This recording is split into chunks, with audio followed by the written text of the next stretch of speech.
నీ పాపము నుండి, నీ యొక్క అపవిత్రమైన జీవితం నుండి, యోగ్యత లేని మనల్ని, అర్హత లేని మనల్ని ఆయన ఏం చేశాడు అంటే ఆయన ప్రేమించాడు, ఆయన మనల్ని పవిత్రపరిచాడు, ఆయన రక్తంతో మనం కొనుక్కున్నాడు. అందుకు ఆదివారం వచ్చి మనం దేవుని స్తుతించాలి. దేని కొరకు? మన పాప దోషం అంతా తీసేశాడు కాబట్టి, పాప శిక్షణంతా తీసివేశాడు కాబట్టి, పవిత్రులుగా మార్చి ఆయన కనికరం ద్వారా, ఆయన కృప ద్వారా మనల్ని విశ్వాసంలో భాగ్యవంతులుగా, ధనవంతులుగా చేసి ఆయన బిడ్డలుగా మార్చుకున్నాడు కాబట్టి, అది మనం జ్ఞాపకం చేసుకుంటూ స్తుతించడానికి రావాలి దేవుని సన్నిధిలో.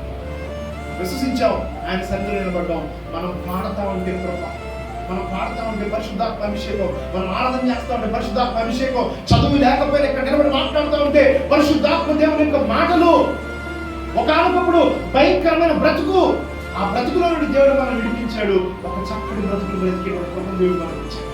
అందుకు ప్రతి దినము స్తుతించాలి. ఆదివారం మనం ప్రత్యేక పరుచుకొని ఆ దినాన్ని ఇంకా ప్రత్యేకంగా ఆరాధన చేయాలి.